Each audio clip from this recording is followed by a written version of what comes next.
नमस्कार मित्रों, स्वागत है आपका मेरे YouTube channel novels in audio dot Gaurav में। मित्रों, आप सुन रहे हैं चंद्रकांता उपन्यास का 6वां भाग।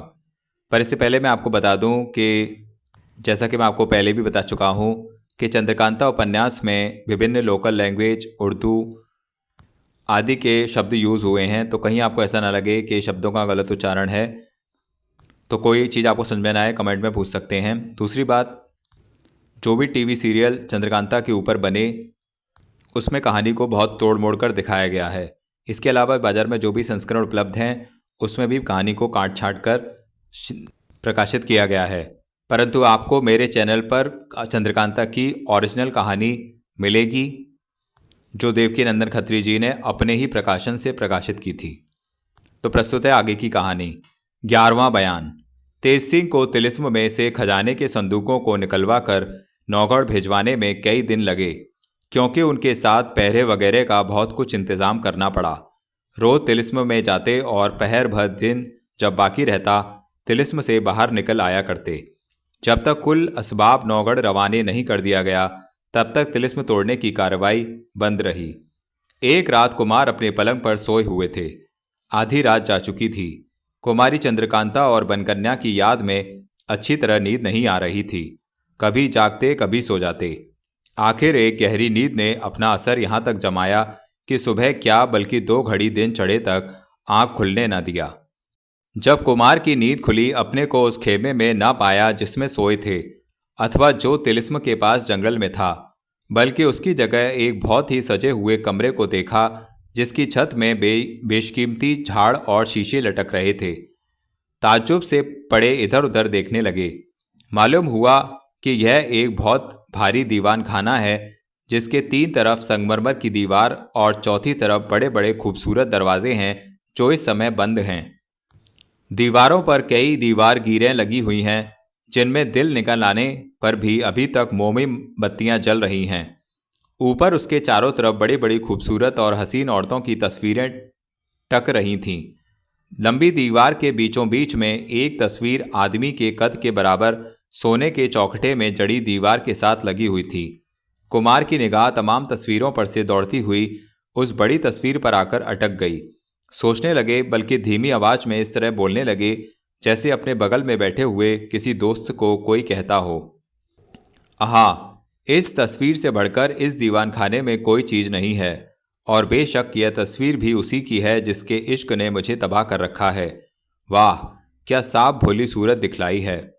कुमार झट से उठ बैठे और उस तस्वीर के पास जाकर खड़े हो गए। दीवान खाने के दरवाजे बंद थे, मगर हर एक दरवाजे के ऊपर छोटे छोटे मोखे यानी सुराग बने हुए थे जिनमें शीशे की टट्टियां लगी हुई थीं। उन्हीं में से सीधी रोशनी ठीक उस लंबी चौड़ी तस्वीर पर पड़ रही थी जिसके देखने के लिए कुमार पलंग पर से उतरकर उसके पास गए थे। असल में वह तस्वीर कुमारी चंद्रकांता की ही थी। कुमार उस तस्वीर के पास जा खड़े हो गए और फिर उसी तरह बोलने लगे जैसे किसी दूसरे को पास ही खड़ा हो सुना रहे हों। आहा, क्या अच्छी और साफ तस्वीर बनी हुई है। इसमें ठीक उतना ही बड़ा कद है, वैसी ही बड़ी बड़ी आंखें हैं जिनके काजल की लकीरें कैसी साफ मालूम हो रही हैं। आहा, गालों पर गुलाबीपन कैसा दिखलाया है। बारीक ओठों में पान की सुर्खी और मुस्कुराहट साफ मालूम हो रही है। कानों में कानबाले, माथे में बेंदी और नाक में नथ तो हुई है, मगर यह गले की गोप क्या ही अच्छी और साफ बनाई है, जिसके बीच में चमकते हुए मानिक और अगल बगल के कुंदन की उभाड़ में तो हद दर्जे की कारीगरी खर्च की गई है। गोप क्या सभी गहने अच्छे हैं। गले की माला, हाथों में बाजूबंद, कंगन, छंद, पहुंची, अंगूठी, सभी चीज़ें बहुत अच्छी बनाई हैं। और देखो, एक बगल चपला, दूसरी तरफ चंपा क्या मज़े में अपनी ठुड्डियों पर उंगली रखे खड़ी हैं। हाय, चंद्रकांता कहाँ होगी। इतना कहकर एक लंबी सांस ले एकटक उस तस्वीर की तरफ देखने लगे। कहीं से पायजेब की छन्न से आवाज़ आई जिसे सुनते ही कुमार चौंक पड़े। ऊपर की तरफ कई छोटी छोटी खिड़कियां थीं जो सब की सब बंद थीं। यह आवाज़ कहाँ से आई? इस घर में कौन औरत है?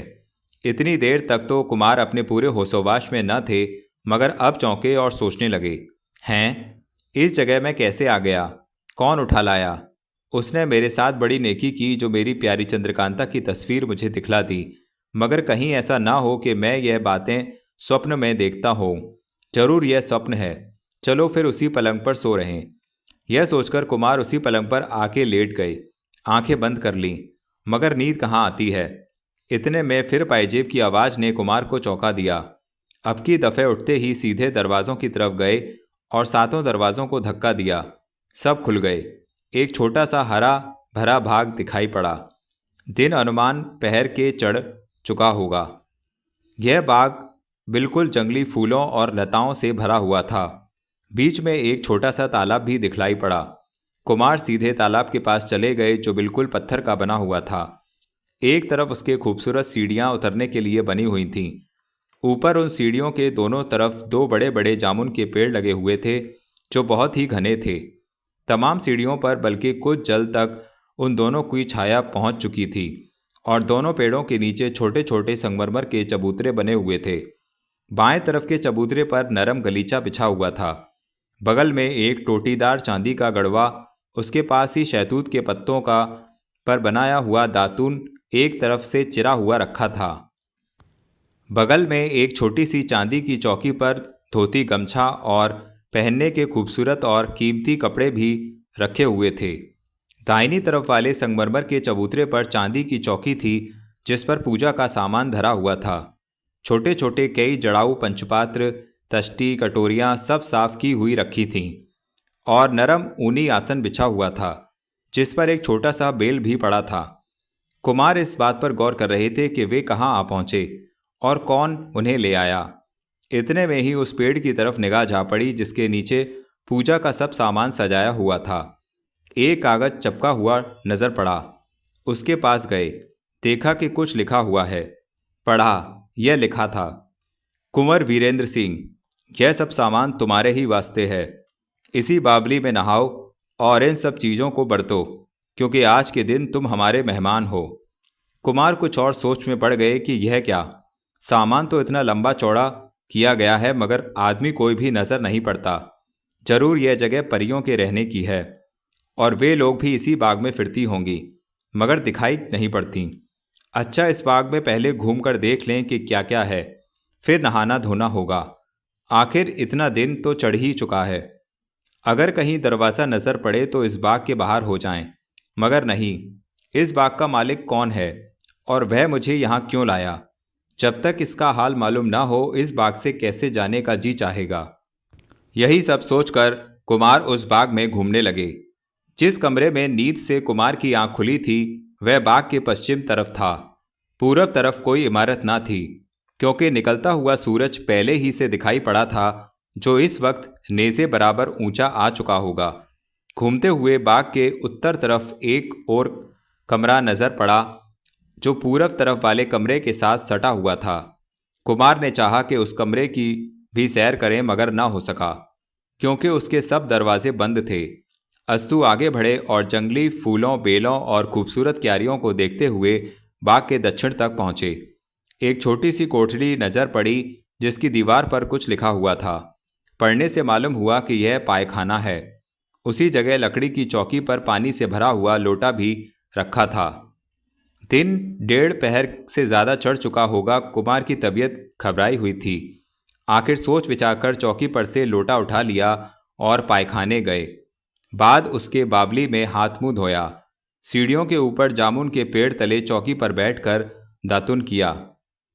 बावली में स्नान करके उन्हीं कपड़ों को पहना जो उनके लिए संगमरमर के चबूतरे पर रखे हुए थे। दूसरे पर बैठ के संध्या पूजा की। जब इन सब कामों से छुट्टी पा चुके तो फिर उसी कमरे की तरफ आए जिसमें सोते से आंख खुली थी और कुमारी चंद्रकांता की तस्वीर देखी थी, मगर उस कमरे के कुल किवाड़ बंद पाए। खोलने की कोशिश की मगर खुल न सके। बाहर दालान में खूब कड़ी धूप फैली हुई थी। धूप के बारे तबीयत घबरा उठी। यही जी चाहता था कि कहीं ठंडी जगह मिले तो आराम किया जाए। आखिर उस जगह से हटकर घुमार घूमते हुए उस दूसरी तरफ वाले कमरे को देखने चले जिसके किवाड़ पहले पहर भर बंद कराए थे, अब खुले हुए दिखलाई पड़े। अंदर गए। भीतर से यह कमरा बहुत साफ संगमरमर के फर्श का था। मालूम होता था कि अभी कोई इसे धोकर साफ कर गया है। बीच में एक काश्मीरी गलीचा बिछा हुआ था।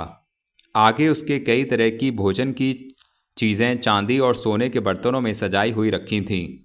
आसन पर एक चिट्ठी भी पड़ी हुई थी, जिसे कुमार ने उठाकर पढ़ा। यह लिखा हुआ था, आप किसी तरह घबराइए नहीं। यह मकान आपके एक दोस्त का है, जहां हर तरह से आपकी खातिर की जाएगी। इस वक्त आप भोजन करके बगल की कोठड़ी में, जहां आपके लिए पलंग बिछा है, कुछ देर आराम करें। इसे पढ़कर कुमार जी में सोचने लगे कि अब क्या करना चाहिए। भूख बड़े जोर की लगी है, पर बिना मालिक के इन चीज़ों के खाने का जी नहीं चाहता। और कुछ पता भी नहीं लगता कि इस मकान का मालिक कौन है, जो छिप छिप कर हमारी खातिरदारी की चीज़ें तैयार कर रहा है। पर मालूम नहीं होता कि कौन किधर से आता है, कहाँ खाने को बनाता है। मालिक मकान या उसके नौकर चाकर किस जगह रहते हैं या किस राह से आते जाते हैं। उन लोगों को जब इसी तरह छिपे रहना मंजूर था, तो मुझे यहाँ लाने की क्या ज़रूरत थी। उसी आसन पर बैठे हुए बड़ी देर तक कुमार तरह तरह की बात सोचते रहे, यहाँ तक कि भूख ने उन्हें बेताब कर दिया। आखिर कब तक भूखे रहते। लाचार भोजन की तरफ हाथ बढ़ाया, मगर फिर कुछ सोचकर रुक गए और हाथ खींच लिया।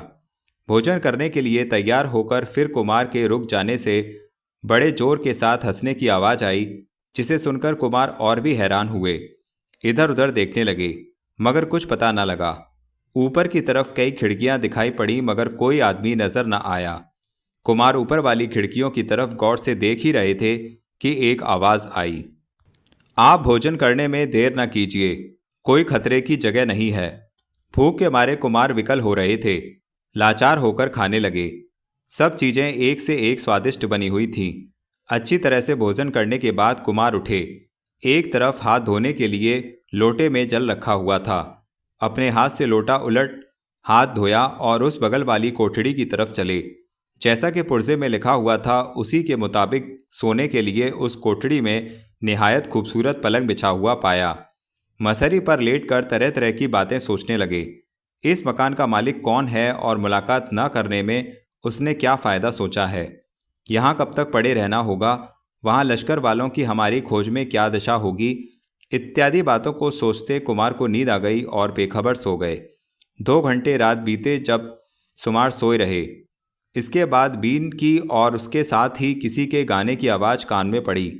झट आंखें खोल इधर उधर देखने लगे। मालूम हुआ कि यह वह कमरा नहीं है जिसमें भोजन करके सोए थे, बल्कि इस वक्त अपने को एक निहायत खूबसूरत सजी हुई बारादरी में पाया, जिसके बाहर से बीन और गाने की आवाज़ आ रही थी। कुमार पलंग पर से उठे और बारादरी के बाहर आकर देखने लगे। रात बिल्कुल अंधेरी थी, मगर रोशनी खूब हो रही थी, जिससे मालूम पड़ा कि यह बाग भी वह नहीं है जिसमें दिन को स्नान और भोजन किया था। इस वक्त यह नहीं मालूम होता था कि यह बाग कितना बड़ा है, क्योंकि इसका दूसरा किनारा या दूसरे तरफ की दीवार बिल्कुल नहीं मालूम पड़ती थी। बड़े बड़े दरख्त भी इस बाग में बहुत थे। रोशनी खूब हो रही थी। कई औरतें जो कमसिन और खूबसूरत थीं टहलती और कभी कभी गाती या बजाती हुई नजर पड़ीं, जिनका तमाशा दूर से खड़े होकर कुमार देखने लगे। ये सब आपस में हंसती और ठिठोली करती हुई एक रविश से दूसरी और दूसरी से तीसरी पर घूम रही थीं। कुमार का दिल ना माना और ये धीरे धीरे उनके पास जाकर खड़े हो गए। ये सब कुमार को देखकर रुक गईं और आपस में कुछ बातें करने लगीं, जिसको कुमार बिल्कुल नहीं समझ सकते थे, मगर उनके हाथ पैर हिलाने के भावों से मालूम होता था कि वे कुमार को देखकर ताज्जुब कर रही हैं। इतने में एक औरत आगे बढ़कर कुमार के पास आई और उनसे बोली, आप कौन हैं और बिना हुक्म इस बाग में क्यों चले आए। कुमार ने उसे नज़दीक से देखा तो निहायत हसीन और चंचल पाया। जवाब दिया, मैं नहीं जानता यह बाग किसका है। अगर हो सके तो तुम बताओ कि यहाँ का मालिक कौन है। औरत, हमने जो कुछ पूछा है पहले उसका जवाब दे लो, फिर हमसे जो पूछोगे सो बता देंगे। कुमार, मुझे कुछ भी नहीं मालूम, मैं यहाँ क्यों कर आ गया। औरत, क्या खूब, कैसे सीधे आदमी हैं। दूसरी औरत की तरफ देखकर, बहन जरा इधर आना, देखो कैसे भोले भाले चोर इस बाग में आ गए हैं, जो आने का सबब ही नहीं जानते। उस औरत के जवाब देने पर सबों ने आकर कुमार को घेर लिया और पूछना शुरू किया, सच बताओ तुम कौन हो और यहाँ क्यों आए। दूसरी औरत, जरा इनके कमर में हाथ डालो, देखो कुछ चुराया तो नहीं। तीसरी, जरूर कुछ ना कुछ चुराया होगा। चौथी, अपनी सूरत इन्होंने कैसी बना रखी है, मालूम होता है किसी राजा के ही लड़के हैं। पहली, भला यह तो बताइए कि ये कपड़े आपने कहाँ से चुराए। इन सबों की बातें सुनकर कुमार बड़े हैरान हुए। जी में सोचने लगे कि अजब आफत में आप फंसे, कुछ समझ में नहीं आता। जरूर इन्हीं लोगों की बदमाशी से मैं यहाँ तक पहुँचा और यही लोग अब मुझे चोर बनाती हैं। यूं ही कुछ देर तक सोचते रहे, बाद इसके फिर बातचीत होने लगी। कुमार, मालूम होता है तुम ही लोगों ने मुझे यहाँ लाकर रखा है। एक औरत, हम लोगों को क्या गरज थी जो आपको यहाँ लाते, या आप ही खुश हो हमें क्या दे देंगे जिसकी उम्मीद में हम लोग ऐसा करते। अब यह कहने से क्या होता है, जरूर चोरी की नीयत से ही आप यहाँ आए हैं। कुमार, मुझको यह भी मालूम नहीं कि यहाँ आने या यहाँ से जाने का रास्ता कौन सा है, अगर यह भी बतला दो तो मैं अभी यहाँ से चला जाऊँ। दूसरी, वाह क्या बेचारे अनजान बनते हैं, यहाँ तक आए भी और रास्ता भी नहीं मालूम। तीसरी, बहन तुम नहीं समझती, यह चालाकी से भागना चाहता है। चौथी, अब इनको गिरफ्तार करके ले चलना चाहिए। कुमार, भला मुझे कहाँ ले जाओगी। एक औरत, अपने मालिक के सामने। कुमार, तुम्हारे मालिक का क्या नाम है। एक औरत, ऐसी किसकी मजाल है जो हमारे मालिक का नाम ले। कुमार, क्या अपने मालिक का नाम बताने में भी कुछ हर्ज है। दूसरी, हर्ज, नाम लेते ही जुबान कटकर गिर पड़ेगी। कुमार, तो तुम लोग अपने मालिक से बातचीत कैसे करती होगी। दूसरी, मालिक की तस्वीर से बातचीत करते हैं, सामना नहीं होता। कुमार, अगर कोई पूछे कि तुम किसके नौकर हो तो कैसे बताओगी। तीसरी, हम लोग अपने मालिक राजकुमारी की तस्वीर अपने अपने गले में लटकाए रहती हैं, जिससे मालूम हो कि ये सब फलाने की लौंडी हैं। कुमार, क्या यहाँ कई राजकुमारी हैं जो लौंडियों की पहचान में गड़बड़ी हो जाने का डर है। पहली, नहीं, यहाँ सिर्फ 2 राजकुमारी हैं और दोनों के यहाँ यही चाल है, कोई अपने मालिक का नाम नहीं ले सकता। जब पहचान की ज़रूरत होती है तो गले की तस्वीर दिखा दी जाती है। कुमार, भला मुझे भी वह तस्वीर दिखाओगी। हाँ हाँ, लो देख लो, कहकर एक ने अपने गले में की छोटी सी तस्वीर जो धुकधुकी की तरह लटक रही थी निकाल कर कुमार को दिखाई, जिसे देखते ही उनके तो होश उड़ गए। हैं, यह तस्वीर तो कुमारी चंद्रकांता की है, तो क्या ये सब उन्हीं की लौंडी हैं। नहीं नहीं, कुमारी चंद्रकांता यहाँ वाला कैसे आवेंगी, उनका राज्य तो विजयगढ़ है। अच्छा पूछे तो यह मकान किस शहर में है। कुमार, भला यह तो बताओ इस शहर का क्या नाम है जिसमें हम इस वक्त हैं। एक, इस शहर का नाम चित्रनगर है, क्योंकि सबों के गले में कुमारी की तस्वीर लटकती रहती है। कुमार, और इस शहर का यह नाम कब से पड़ा। एक, हजारों बरसों से यही नाम है और इसी रंग की तस्वीर कई पुश्तों से लोगों के गले में है। पहले मेरी परदादी को सरकार से मिली थी, होते होते अब मेरे गले में आ गई। कुमार, क्या तब से यही राजकुमारी यहाँ का राज्य करती हैं, कोई इनका माँ बाप नहीं है। दूसरी, अब यह सब हम लोग क्या जाने, कुछ राजकुमारी से तो मुलाकात होती नहीं जो मालूम हो कि ये यही हैं या दूसरी, जवान हैं या बुढ़ी हो गई। कुमार, तो कचहरी कौन करता है। दूसरी, एक बड़ी सी तस्वीर हम लोगों के मालिक राजकुमारी की है, उसी के सामने दरबार लगता है, जो कुछ होता है उसी तस्वीर से आवाज़ आती है। कुमार, तुम लोगों की बातों ने तो मुझे पागल बना दिया, ऐसी ऐसी बातें करती हो जो कभी मुमकिन ही नहीं, अक्ल में नहीं आ सकती। अच्छा उस दरबार में मुझे भी ले जा सकती हो। औरत, इसमें कहने की कौन सी बात है, आखिर आपको गिरफ्तार करके उसी दरबार में तो ले चलना है, आप खुद ही देख लीजिएगा। कुमार, जब तुम लोगों का मालिक कोई भी नहीं, या अगर है भी तो एक तस्वीर, तब हमने उसका क्या बिगाड़ा, क्यों हमें बांध के ले चलोगी। औरत, हमारी राजकुमारी सबों की नज़रों में छिपकर अपने राज्य भर में घूमा करती और अपने मकान और बगीचों की सैर किया करती हैं, मगर किसी की निगाह उन पर नहीं पड़ती। हम लोग रोज़ बाग और कमरों की सफाई करती हैं और रोज़ ही कमरों के सामान, फर्श, पलंग के बिछौने वगैरह ऐसे हो जाते हैं जैसे किसी के मसरफ में आए हों, वह रौंद जाते और मैले भी हो जाते हैं। इससे मालूम होता है कि हमारी राजकुमारी सबों की नज़रों से छिपकर घूमा करती हैं, जिनकी हजारों बरस की उम्र है और इसी तरह हमेशा जीती रहेंगी।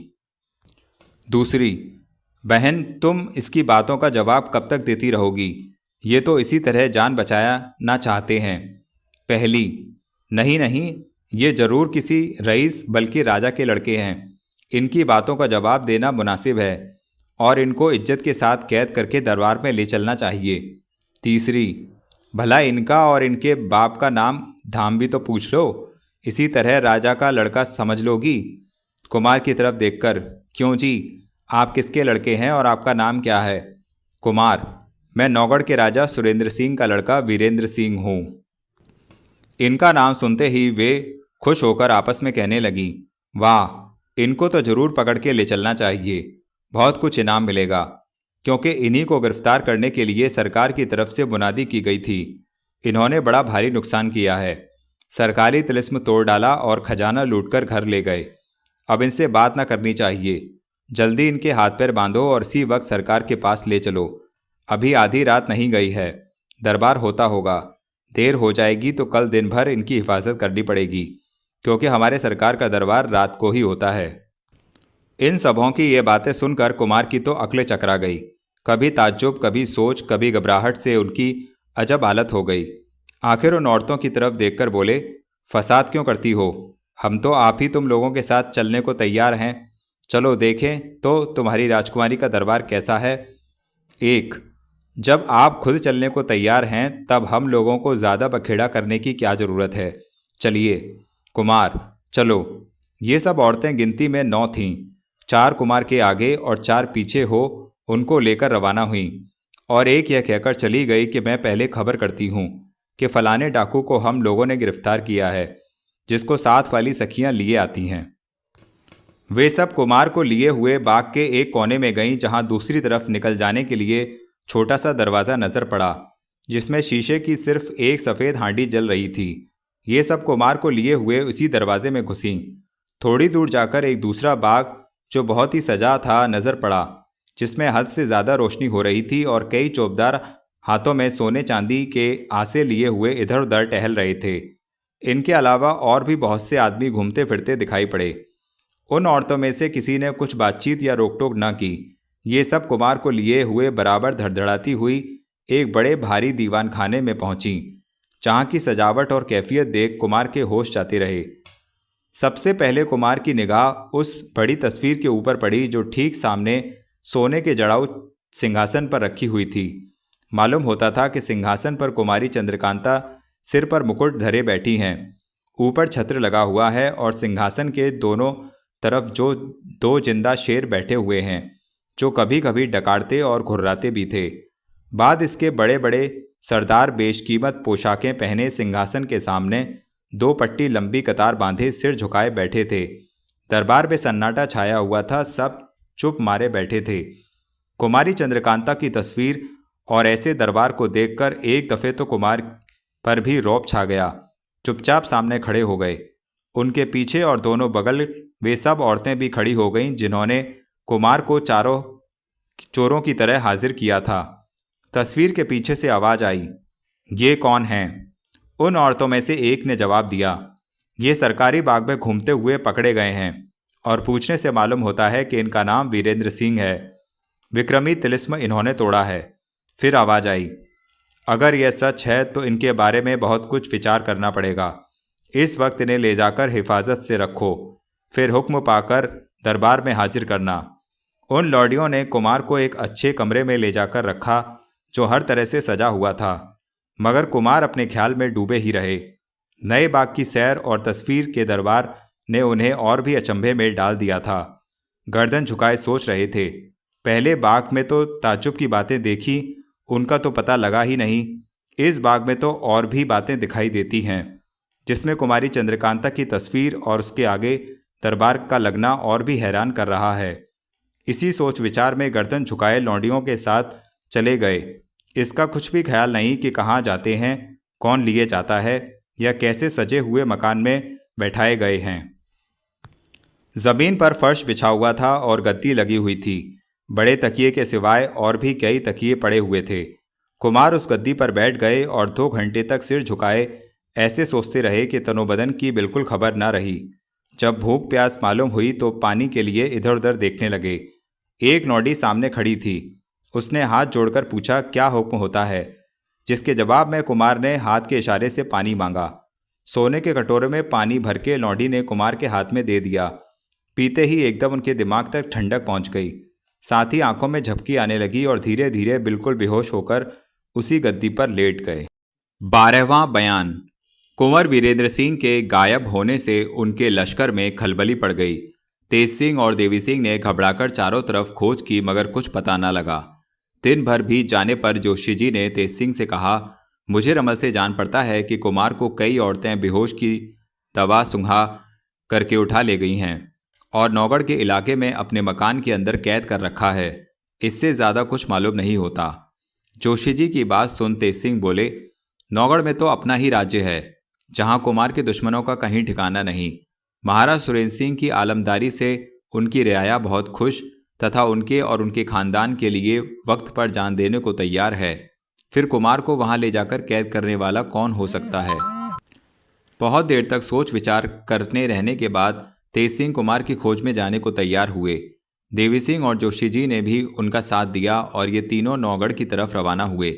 जाती वक्त महाराज शिवदत्त के दीवान को चुनार विदा करते गए जो कुंवर वीरेंद्र सिंह की मुलाकात को महाराज शिवदत्त की तरफ से तोहफा और सौगात लेकर आए थे और तिलिस्मी किताब फतेह सिंह सिपहसालार की सुपुर्द कर दी जो कुंवर वीरेंद्र सिंह के गायब हो जाने के बाद उनके पलंग पर पड़ी हुई पाई गई थी। ये तीनों अय्यार आधी रात गुजर जाने के बाद नौगढ़ की तरफ रवाना हुए। 5 कोस तक बराबर चले गए। सवेरा होने पर तीनों एक घने जंगल में रुके और अपनी अपनी सूरतें बदल कर फिर रवाना हुए। दिन भर चलकर भूखे प्यासे शाम को नौगढ़ की सरहद में पहुंचे। इन लोगों ने आपस में यह राय ठहरा ली कि किसी से मुलाकात ना करें बल्कि जाहिर भी ना हो कर छिपे छिपे ही कुमार का खोज करें। तीनों अय्यारों ने अलग अलग होकर कुमार का पता लगाना शुरू किया। कहीं मकान में घुसकर, कहीं बाग में जाकर, कई आदमियों से बातें करके उन लोगों ने दरियाफ्त किया मगर कहीं पता ना लगा। दूसरे दिन तीनों इकट्ठे होकर सूरत बदलते हुए राजा सुरेंद्र सिंह के दरबार में गए और एक कोने में खड़े हो बातचीत सुनने लगे। उसी वक्त कई जासूस दरबार में पहुंचे जिनकी सूरत से घबराहट और परेशानी साफ मालूम होती थी। तेज सिंह के बाप जीत सिंह ने उन जासूसों से पूछा, क्या बात है जो तुम लोग इस तरह घबराए हुए आए हो। एक जासूस ने कुछ आगे बढ़कर जवाब दिया, लश्कर में कुमार की खबर लाया हूँ। जीत सिंह, क्या हाल है, जल्द कहो। जासूस, 2 रोज से उनका कहीं पता नहीं है। जीत सिंह, क्या कहीं चले गए। जासूस, जी नहीं, रात को खेमे में सोए थे, उसी हालत में कुछ औरतें उन्हें उठा ले गईं, मालूम नहीं कहाँ कैद कर रखा है। जीत सिंह घबराकर, यह कैसे मालूम हुआ कि उन्हें कई औरतें ले गईं।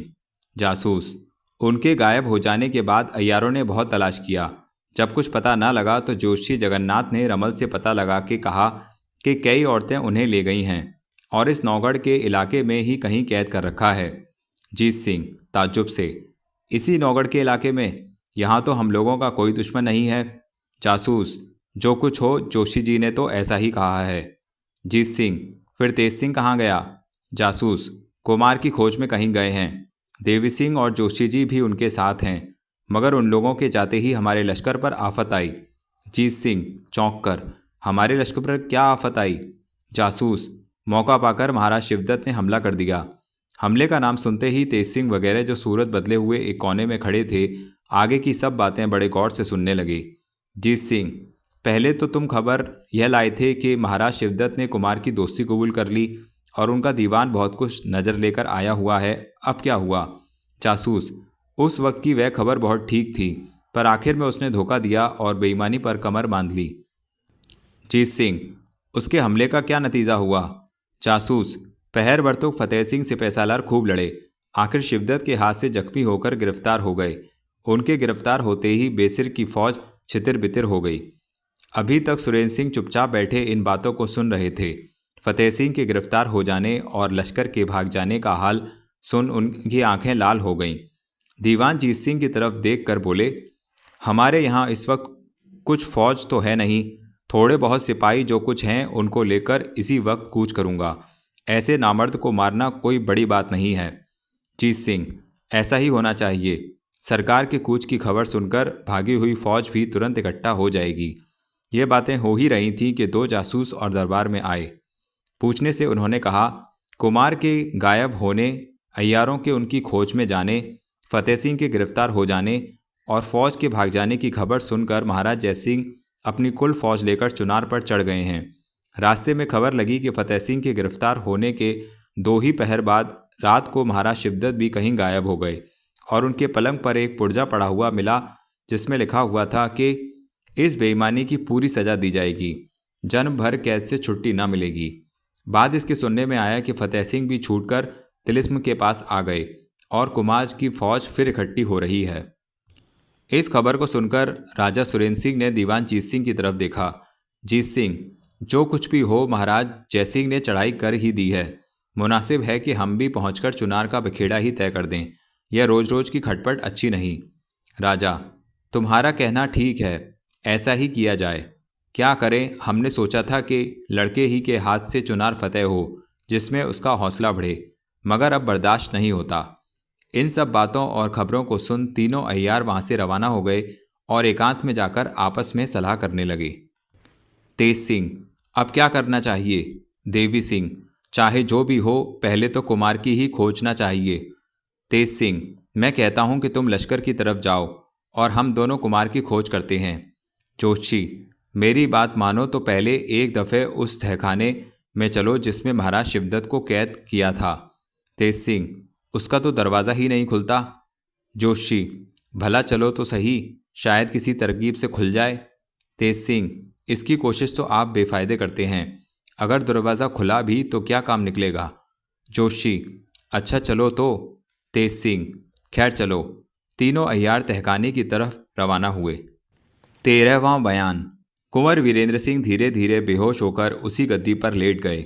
जब आंख खुली अपने को एक पत्थर की चट्टान पर सोए पाया। घबराकर इधर उधर देखने लगे। चारों तरफ की ऊंची ऊंची पहाड़ी, बीच में बहता चश्मा, किनारे किनारे जामुन के दरख्तों की बहार देखने ही से मालूम हो गया कि यह वही तहखाना है जिसमें अय्यार लोग कैद किए जाते थे, जिस जगह तेज सिंह ने महाराज शिवदत्त को मैं उनकी रानी के कैद किया था, या जहां कुमार ने पहाड़ी के ऊपर चंद्रकांता और चपला को देखा था मगर पास न पहुंच सके थे। कुमार घबराकर पत्थर की चट्टान पर से उठ बैठे और उस खो को अच्छी तरह पहचानने के लिए चारों तरफ घूमने और हर एक चीज़ को देखने लगे। अब सब शक जाता रहा और बिल्कुल यकीन हो गया कि यह वही खो है, क्योंकि उसी तरह कैदी महाराज शिवदत्त को जामुन के पेड़ के नीचे पत्थर की चट्टान पर लेटे और पास ही उनकी रानी को बैठे और पैर दबाते देखा। इन दोनों का रुख दूसरी तरफ था। कुमार ने उनको देखा मगर उनको कुमार का कुछ गुमान तक भी न हुआ। कुंवर वीरेंद्र सिंह दौड़े हुए उस पहाड़ी के नीचे गए जिसके ऊपर वाले दालान में कुमारी चंद्रकांता और चपला को छोड़ तिलिस्म तोड़ने खो के बाहर गए थे। इस वक्त भी कुमारी को उस दिन की तरह वही मैली और फटी साड़ी पहने, उसी तौर से चेहरे और बदन पर मैल चढ़ी और बालों की लट बंधे बैठे हुए देखा। देखते ही फिर वही मोहब्बत की बला सिर पर सवार हो गई। कुमारी को पहले की तरह बेबसी की हालत में देख आंखों से आंसू भर आए, गला रुक गया और कुछ शर्मा के सामने से हट एक पेड़ की आड़ में खड़े हो जी में सोचने लगे, हाय अब कौन मुंह लेकर कुमारी चंद्रकांता के सामने जाऊं और उससे क्या बातचीत करूं। पूछने पर क्या यह कह सकूंगा कि तुम्हें छुड़ाने के लिए तिलिस्म तोड़ने गए थे, लेकिन अभी तक वह नहीं टूटा। हाँ, मुझसे तो यह बात कभी नहीं कही जाएगी। क्या करूं, वनकन्या के फेर में तिलिस्म तोड़ने की भी सुध जाती रही और कई दिन का हर्ज भी हुआ। जब कुमारी पूछेगी कि तुम यहाँ कैसे आए तो क्या जवाब दूंगा। शिवदत्त भी यहाँ दिखाई देता है। लश्कर में तो सुना था कि वह छूट गया, बल्कि उसका दीवान खुद नज़र लेकर आया था। तब यह क्या मामला है। इन सब बातों को कुमार सोच ही रहे थे कि सामने से तेज सिंह आते दिखाई पड़े, जिनके कुछ दूर पीछे देवी सिंह और पंडित जगन्नाथ जोशी भी थे। कुमार उनकी तरफ बढ़े। तेज सिंह सामने से कुमार को अपनी तरफ आते देख दौड़े और उनके पास जाकर पैरों पर गिर पड़े। उन्होंने उठाकर गले से लगा लिया। देवी सिंह भी मिले और जोशी जी को दंडवत किया। अब ये चारों एक पेड़ के नीचे पत्थर पर बैठकर बातचीत करने लगे। कुमार, देखो तेज सिंह, वह सामने कुमारी चंद्रकांता उसी दिन की तरह उदास और फटे कपड़े पहने बैठी है और बगल में उनकी सखी चपला बैठी अपने आंचल से उनका मुंह पोंछ रही है। तेज सिंह, आपसे और उनसे कुछ बातचीत भी हुई? कुमार, नहीं, कुछ भी नहीं। अभी मैं यही सोच रहा था कि उनके सामने जाऊं या नहीं। तेज सिंह, कै दिन से आप यह सोच रहे हैं? कुमार, अभी मुझको इस घाटी में आए 2 घड़ी भी नहीं हुई। तेज सिंह ताज्जुब से, क्या आप अभी इस खो में आए हैं? इतने दिनों तक कहाँ रहे? आपको लश्कर से आए तो कई दिन हुए। इस वक्त आपको यकायक यहाँ देख के मैंने तो सोचा कि कुमारी के इश्क में चुपचाप लश्कर से निकलकर इस जगह आ बैठे हैं। कुमार, नहीं, मैं अपनी खुशी से लश्कर से नहीं आया, ना मालूम कौन मुझे उठा के ले आया था। तेज सिंह ताज्जुब से, हैं? क्या अभी तक आपको यह भी नहीं मालूम हुआ कि लश्कर में आपको कौन उठा ले गया था? कुमार, नहीं, बिल्कुल नहीं। इतना कहकर कुमार ने अपना बिल्कुल हाल पूरा पूरा कह सुनाया। जब तक कुमार अपनी कैफियत कहते रहे, तीनों अय्यार अचंभे से भरे सुनते रहे। जब कुमार ने अपनी कथा समाप्त की तब तेज सिंह ने जोशी जी से पूछा, यह क्या मामला है, आप कुछ समझे? जोशी जी, कुछ नहीं, बिल्कुल ख्याल ही में नहीं आता कि कुमार कहाँ गए थे और उन्हें ऐसे तमाशे दिखाने वाला कौन था। कुमार, तिलिस्म तोड़ने के वक्त जो ताज्जुब की बातें मैंने देखी थी उनसे बढ़ चढ़कर इन 2-3 दिन में दिखाई पड़ी। देवी सिंह, किसी छोटे दिल के डरपोक आदमी को ऐसा मौका पड़े तो घबरा के अपनी जान ही दे दे। जोशी जी, इसमें संदेह क्या है? कुमार, तो और एक ताज्जुब की बात सुनो, शिवदत्त भी यहाँ दिखाई पड़ रहा है। तेज सिंह, सो कहाँ? कुमार हाथ का इशारा करके, वह उस पेड़ के नीचे, नज़र दौड़ाओ। तेज सिंह, हाँ ठीक तो है, मगर यह क्या मामला है? चलो उससे कुछ बातें करें, शायद कुछ पता लगे। कुमार, उसके सामने ही कुमारी चंद्रकांता पहाड़ी के ऊपर है, पहले उससे कुछ हाल पूछना चाहिए। मेरा जी तो अजब पेच में पड़ा हुआ है, कोई बात बैठती ही नहीं कि वह क्या पूछेगी और मैं क्या जवाब दूंगा। तेज सिंह, आशिकों की यही दशा होती है, कोई नई बात नहीं है, चलिए मैं आपकी तरफ से बातें करूंगा। चारों आदमी शिवदत्त की तरफ चले। पहले उस पहाड़ी के नीचे गए जिसके ऊपर छोटे दालान में कुमारी चंद्रकांता और चपला बैठी थी। कुमारी की निगाह दूसरी तरफ थी। चपला ने इन लोगों को देखा, वह उठ खड़ी हुई और आवाज़ देकर कुमार के राजी खुशी का हाल पूछने लगी, जिसका जवाब खुद कुमार ने देकर कुमार चंद्रकांता के मिजाज का हाल पूछा। चपला ने कहा, इनकी हालत तो देखने ही से मालूम होती होगी, कहने की जरूरत नहीं। कुमारी अभी तक सिर नीचे किए बैठी थी। चपला के बातचीत की आवाज़ सुन चौंक कर उसने सिर उठाया। कुमार को देखते ही हाथ जोड़कर खड़ी हो गई और आंखों से आंसू बहाने लगी। कुंवर वीरेंद्र सिंह ने कहा, कुमारी, तुम थोड़े दिन और सब्र करो, तिलिस्म टूट गया, थोड़ा बाकी है। कई सबबों से मुझे यहाँ आना पड़ा, अब मैं फिर उसी तिलिस्म की तरफ जाऊंगा।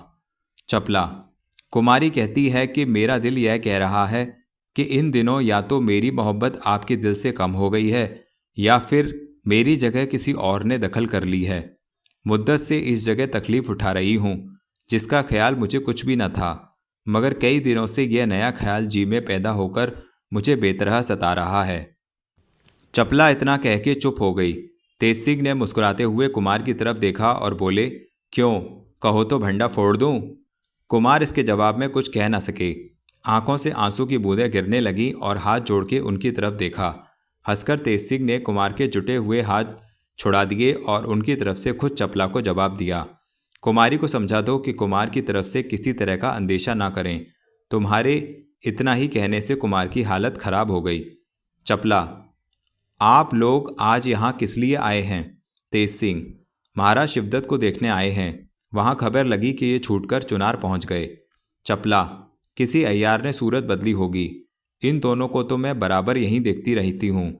तेज सिंह, जरा मैं इनसे बातचीत तो कर लूँ। तेज सिंह और चपला की बातचीत महाराज शिवदत्त कान लगाकर सुन रहे थे। अब वे कुमार के पास आए, कुछ कहना ही चाहते थे कि ऊपर चंद्रकांता और चपला की तरफ देखकर चुप हो गए। तेज सिंह, शिवदत्त, हाँ क्या कहने को थे, क्यों रुक क्यों गए? शिवदत्त, अब ना कहूँगा। तेज सिंह, क्यों? शिवदत्त, शायद ना कहने से जान बच जाए। तेज सिंह, अगर कहोगे तो तुम्हारी जान कौन मारेगा? शिवदत्त, जब इतना ही बता दूं तो बाकी क्या रह जाएगा? तेज सिंह, ना बताओगे तो मैं तुम्हें कब छोड़ूंगा? शिवदत्त, जो चाहे करो, मगर मैं कुछ ना बताऊंगा। इतना सुनते ही तेज सिंह ने कमर से खंजर निकाल लिया। साथ ही चपला ने ऊपर से आवाज़ दी, हाँ हाँ ऐसा मत करना, तेज सिंह ने हाथ रोककर चपला की तरफ देखा। चपला, शिवदत्त के ऊपर खंजर खींचने का क्या सबब है? तेज सिंह, यह कुछ कहने को आए थे मगर तुम्हारी तरफ देखकर चुप हो रहे। अब पूछता हूँ तो कुछ बताते नहीं, बस कहते हैं कि कुछ बोलूँगा तो जान चली जाएगी। मेरी समझ में नहीं आता कि यह क्या मामला है। एक तो इनके बारे में हम लोग आप ही हैरान थे, दूसरे कुछ कहने के लिए हम लोगों के पास आना और फिर तुम्हारी तरफ देखकर चुप हो जाना और पूछने से जवाब देना कि कहेंगे तो जान चली जाएगी। इन सब बातों से तबीयत और परेशान होती है। चपला, आजकल ये पागल हो गए हैं। मैं देखा करती हूँ कि कभी कभी चिल्लाया और इधर उधर दौड़ा करते हैं। बिल्कुल हालत पागलों की सी पाई जाती है। इनकी बातों का कुछ ख्याल मत करो। शिवदत्त, उल्टे मुझी को पागल बनाती है। तेज सिंह शिवदत्त से, क्या कहा फिर तो कहो। शिवदत्त, कुछ नहीं, तुम चपला से बातें करो, मैं तो आजकल पागल हो गया हूँ। देवी सिंह, वाह क्या पागल बने हुए हैं। शिवदत्त, चपला का कहना बहुत सही है, मेरे पागल होने में कोई शक नहीं। कुमार, जोशी जी जरा इन नई गंढत के पागल को देखना। जोशी जी हंसकर, जब आकाशवाणी ही हो चुकी है कि ये पागल हैं तो अब क्या बाकी रहा। कुमार, दिल में कई तरह के खुटके पैदा होते हैं। तेज सिंह, इसमें जरूर कोई भारी भेद है, ना मालूम वह कब खुलेगा। लाचारी यही है कि हम कुछ कर नहीं सकते। देवी सिंह, हमारी औस्तादिन इस भेद को जानती है मगर उनको भी इसका खुलना मंजूर नहीं। कुमार, यह बिल्कुल ठीक है। देवी सिंह की बात पर तेज सिंह हंसकर चुप हो रहे। महाराज शिवदत्त भी वहां से उठकर अपने ठिकाने पर जा बैठे। तेज सिंह ने कुमार से कहा, अब हम लोगों को लश्कर में चलना चाहिए। सुनते हैं कि हम लोगों के पीछे महाराज शिवदत्त ने लश्कर पर धावा मारा है, जिससे बहुत खराबी हुई। मालूम नहीं पड़ता वह कौन शिवदत्त था, मगर फिर सुनने में आया कि शिवदत्त भी गायब हो गया। अब यहाँ आकर फिर शिवदत्त को देख रहे हैं। कुमार, इसमें तो कोई शक नहीं कि ये सब बातें बहुत ही ताज्जुब की हैं। खैर, तुमने जो कुछ जिसकी जुबानी सुना है साफ साफ कहो। तेज सिंह ने अपने तीनों आदमियों का कुमार की खोज में लश्कर से बाहर निकलना, नौगढ़ राज्य में सुरेंद्र सिंह के दरबार में भेष बदलते हुए पहुंचकर जासूस की जुबानी, लश्कर का हाल सुनना, महाराज जयसिंह और राजा सुरेंद्र सिंह का चुनार पर चढ़ाई करना इत्यादि सब हाल कहा, जिसे सुन कुमार परेशान हो गए और खो के बाहर चलने के लिए तैयार हुए। कुमारी चंद्रकांता से फिर कुछ बातें कर और धीरज दे आंखों से आंसू बहाते कुंवर वीरेंद्र सिंह उस खो से बाहर हुए। शाम हो चुकी थी जब ये चारों खो से बाहर आए। तेज सिंह ने देवी सिंह से कहा कि हम लोग यहाँ बैठते हैं, तुम नौगढ़ जाकर सरकारी अस्तबल में एक उम्दा घोड़ा खोल लाओ, जिस पर कुमार को सवार करा के तिलिस्म की तरफ ले चलें, मगर देखो किसी को मालूम ना हो कि देवी सिंह घोड़ा ले गए हैं। देवी सिंह, जब किसी को मालूम हो ही गया तो मेरे जाने से फ़ायदा ही क्या। तेज सिंह, कितनी देर में आओगे। देवी सिंह, यह कोई भारी बात तो है नहीं जो देर लगेगी, पहर भर के अंदर आ जाऊंगा। यह कह देवी सिंह नौगढ़ की तरफ रवाना हुए। उनके जाने के बाद ये तीनों आदमी घने पेड़ों के नीचे बैठ बातें करने लगे। कुमार, क्यों जोशी जी, शिवदत्त का भेद कुछ न खुलेगा। जोशी जी, इसमें तो कोई शक नहीं कि वह असल में शिवदत्त ही था जिसने कैद से छूटकर अपने दीवान के हाथ आपके पास तोहफा भेजकर सुलह के लिए कहलाया था, और विचार से मालूम होता है कि यह भी वह असली शिवदत्त ही है जिसे आप इस वक्त खो में छोड़ आए हैं, मगर बीच का हाल कुछ मालूम नहीं होता कि क्या हुआ। कुमार, पिताजी ने चुनार पर चढ़ाई की है, देखें इसका नतीजा क्या होता है। हम लोग भी वहाँ जल्दी पहुँचते तो ठीक था। जोशी जी, कोई हर्ज नहीं, वहाँ बोलने वाला कौन है। आपने सुना ही है कि शिवदत्त फिर गायब हो गया, बल्कि उस पुर्जे से जो आपके पलंग पर मिला हुआ था फिर गिरफ्तार हो गया। तेज सिंह, हाँ, चुनार दखल होने में क्या शक, क्योंकि सामना करने वाला कोई नहीं, मगर उसके अय्यारों का ज़रा खौफ बना रहता है। कुमार, बद्रीनाथ वगैरह भी गिरफ्तार हो जाते तो बेहतर था। तेज सिंह, अब की चलकर ज़रूर गिरफ्तार करूँगा। इसी तरह की बातें करते करते इनको पहर भर से ज़्यादा हो गया। देवी सिंह घोड़ा लेकर आ पहुँचे, जिस पर कुमार सवार हो तिलिस्म की तरफ रवाना हुए। साथ साथ तीनों अय्यार पैदल बातें करते जाने लगे। 14वां बयान। कुमार के गायब हो जाने के बाद तेज सिंह, देवी सिंह और जोशी जी उनकी खोज में निकले हैं। इस खबर को सुनकर महाराज शिवदत्त के जी में फिर बेईमानी पैदा हुई। एकांत में अपने अय्यारों और दीवान को बुलाकर उसने कहा, इस वक्त कुमार लश्कर से गायब हैं और उनके अय्यार लोग भी उन्हें खोजने गए हैं। मौका अच्छा है। मेरे जी में आता है कि चढ़ाई करके कुमार के लश्कर को खत्म कर दूं और उस खजाने को भी लूट लूं जो तिलिस्म से उनको मिला है। इस बात को सुन दीवान तथा बद्रीनाथ, पन्नालाल, रामनारायण और चुन्नीलाल ने बहुत कुछ समझाया कि आपको ऐसा न करना चाहिए, क्योंकि आप कुमार से सुलह कर चुके हैं। अगर इस लश्कर को आप जीत ही लेंगे तो क्या हो जाएगा, फिर दुश्मनी पैदा होने में ठीक नहीं है, इत्यादि ऐसी बहुत सी बातें करके इन लोगों ने समझाया, मगर शिवदत्त ने एक न मानी। इन्हीं अय्यारों में नाजिम और अहमद भी थे, जो शिवदत्त की राय में शरीक और उसे हमला करने के लिए उस्काते थे। आखिर महाराज शिवदत्त ने कुंवर वीरेंद्र सिंह के लश्कर पर हमला किया और खुद मैदान में आ फतेह सिंह सिपहसालार को मुकाबले के लिए ललकारा। वह भी जवां मर्द था, तुरंत मैदान में निकल आया और पहर भर तक खूब लड़ा, लेकिन आखिर शिवदत्त के हाथ से जख्मी होकर गिरफ्तार हो गया। सेनापति के गिरफ्तार होते ही फौज बेदुल होकर भाग गई। सिर्फ खेमा वगैरह महाराज शिवदत्त के हाथ लगा। तिलिस्मी खजाना उसके हाथ भी न लगा, क्योंकि तेज सिंह ने बंदोबस्त करके उसे पहले ही नौगढ़ भिजवा दिया था। हाँ, तिलिस्मी किताब उसके कब्जे में ज़रूर पड़ गई, जिसे पाकर वह खुश हुआ और बोला, अब तिलिस्म की खो मैं खुद तोड़ कुमारी चंद्रकांता को उस खो से निकाल कर लाऊंगा। फतेह सिंह और को कैद में भेजकर शिवदत्त ने जलसा किया। नाच की महफिल से उठकर खास दीवान खाने में जाकर पलंग पर सो रहा। उसी रोज वह पलंग पर से गायब हुआ था। मालूम नहीं कौन कहाँ ले गया, सिर्फ वह पुर्जा पलंग पर मिला, जिसका हाल ऊपर लिख चुके हैं। उसके गायब होने पर फतेह सिंह सिपहसालार भी कैद से छूट गया।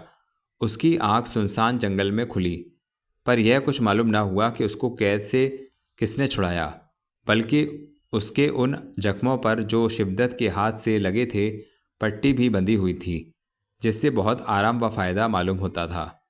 फतेह सिंह फिर तिलिस्म के पास आए, जहां उनके लश्कर के कई आदमी मिले, बल्कि धीरे धीरे वह सब फौज इकट्ठी हो गई जो भाग गई थी। उसके बाद ही यह खबर लगी कि महाराज शिवदत्त को भी कोई गिरफ्तार करके ले गया। अकेले फतेह सिंह ने सिर्फ थोड़े से बहादुरों पर भरोसा कर चुनार पर चढ़ाई कर दी। 2 कोस गया होगा कि लश्कर लिए हुए महाराज जयसिंह के पहुंचने की खबर मिली। चुनार को जाना छोड़ जयसिंह के इस्तकबाल को गया और उनका भी इरादा अपने ही सा सुन उनके साथ चुनार की तरफ बढ़ा। जयसिंह की फौज ने पहुंचकर चुनार का किला घेर लिया। शिवदत्त की फौज ने किले के अंदर घुसकर दरवाज़ा बंद कर दिया, फसीलों पर तोपें चढ़ा दी और कुछ रसद का सामान कर फसीलों तथा बुर्जों पर से लड़ाई करने लगा। 15वां बयान। चुनार के पास 2 पहाड़ियों के बीच एक नाले के किनारे शाम के वक्त पंडित बद्रीनाथ, रामनारायण, पन्नालाल, नाजिम और अहमद बैठे आपस में बातें कर रहे हैं। नाजिम: क्या कहें, हमारा मालिक तो बेहिश्त में चला गया, तकलीफ उठाने को हम रह गए। अहमद: अभी तक इसका पता नहीं लगा कि उन्हें किसने मारा। बद्रीनाथ: उन्हें उनके पापों ने मारा और तुम दोनों को भी बहुत जल्द वही दशा होगी। कहने के लिए तुम लोग अय्यार कहलाते हो, मगर बेईमान और हरामखोर पूरे दर्जे के हो, इसमें कोई शक नहीं। नाजिम: क्या हम लोग बेईमान हैं? बद्रीनाथ: ज़रूर, इसमें भी कुछ कहना है? जब तुम अपने मालिक महाराज जयसिंह के ना हुए तो किसके होवोगे? आप भी गारत हुए, क्रूर सिंह की भी जान ली और हमारे राजा को भी चौपट बल्कि कैद कराया। यही जी में आता है कि खाली जूतियां मार मार कर तुम दोनों की जान ले लूं। अहमद: जुबान संभाल कर बातें करो, नहीं तो कान पकड़ के उखाड़ लूंगा। अहमद का इतना कहना था कि मारे गुस्से के बद्रीनाथ काम उठे। उसी जगह से पत्थर का एक टुकड़ा उठाकर इस जोर से अहमद के सर पर मारा कि वह तुरंत जमीन सूंघकर दोज़ख यानी नरक की तरफ रवाना हो गया। उसकी यह कैफियत देख नाजिम वहां से भागा, मगर बद्रीनाथ तो पहले ही से उन दोनों की जान का प्यासा हो रहा था, कब जाने देता। बड़ा सा पत्थर छागे में रखकर मारा, जिसकी चोट से वह भी जमीन पर गिर पड़ा और पन्नालाल वगैरह ने पहुंचकर मारे लातों के भुड़ता करके उसे भी अहमद के साथ क्रूर की ताबेदारी को रवाना कर दिया। इन लोगों के मरने के बाद फिर चारों अय्यार उसी जगह आ बैठे और आपस की में बातें करने लगे। पन्नालाल, अब हमारे दरबार की झंझट दूर हुई। बद्रीनाथ, महाराज को जरा भी रंज ना होगा। पन्नालाल, अब किसी तरह गद्दी बचाने की फिक्र करनी चाहिए। महाराज जयसिंह ने बेतरह आ घेरा है और बिना महाराज के फौज मैदान में निकलकर लड़ नहीं सकती। चुन्नीलाल, आखिर किले में भी रहकर कब तक लड़ेगी? हम लोगों के पास सिर्फ 2 महीने के लायक गल्ला किले के अंदर है, इसके बाद क्या करेंगे? राम नारायण, यह भी मौका ना मिला कि कुछ गल्ला बटोर के रख लेते। बद्रीनाथ, एक बात है, किसी तरह महाराज जयसिंह को उनके लश्कर से उड़ाना चाहिए। अगर वह हम लोगों की कैद में आ जाएं तो मैदान में निकलकर उनकी फौज को भगाना मुश्किल ना होगा। पन्नालाल, जरूर ऐसा ही करना चाहिए। जिसका नमक खाया उसके साथ जान देना हम लोगों का धर्म है। राम नारायण, हमारे राजा ने भी तो बेईमानी पर कमर बांधी है, बेचारे कुंवर वीरेंद्र सिंह का क्या दोष है? चुन्नीलाल, चाहे जो हो, मगर हम लोगों को मालिक का साथ देना जरूरी है। बद्रीनाथ, नाजिम और अहमद ये दोनों हमारे राजा पर क्रूर रहे थे, सो निकल गए। अब की दफ़े ज़रूर दोनों राजों में सुलह कराऊंगा, तब वीरेंद्र सिंह की ताबेदारी नसीब होगी।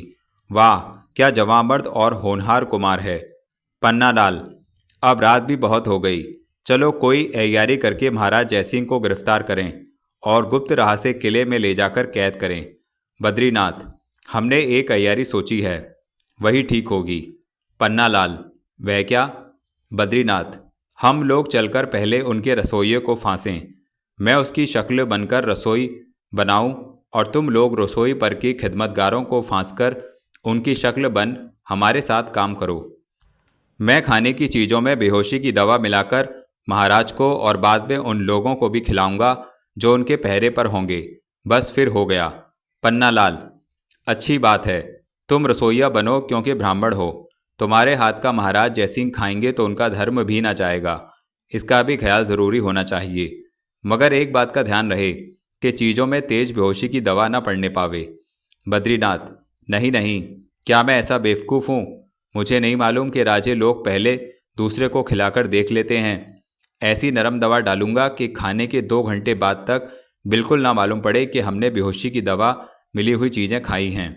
राम नारायण, बस यह राय पक्की हो गई, अब यहाँ से उठो। 16वां बयान। राजा सुरेंद्र सिंह भी नौगढ़ से रवाना हो दौड़ा दौड़ बिना मुकाम किए 2 रोज में चुनार में पहुंचे। शाम के वक्त महाराज जयसिंह को खबर लगी। फतेह सिंह सेनापति को जो उनके लश्कर के साथ था, इस्तकबाल के लिए रवाना हुआ। फतेह सिंह की जवानी राजा सुरेंद्र सिंह ने सब हाल सुना। सुबह होते होते इनका लश्कर भी चुनार पहुंचा और जयसिंह के लश्कर के साथ मिलकर पड़ाव डाला। राजा सुरेंद्र सिंह ने फतेह सिंह को महाराज जयसिंह के पास भेजा कि जाकर मुलाकात के लिए बातचीत करें। फतेह सिंह राजा सुरेंद्र सिंह के खेमे से निकलकर कुछ दूर ही गए होंगे कि सामने से महाराज जयसिंह के दीवान हरदयाल सिंह सरदारों को साथ लिए परेशान और बदहवास आते दिखाई पड़े, जिन्हें देखकर वह अटक गए। कलेजा धक धक करने लगा। जब वे लोग पास आए तो पूछा, क्या हाल है जो आप लोग इस तरह घबराए हुए आ रहे हैं?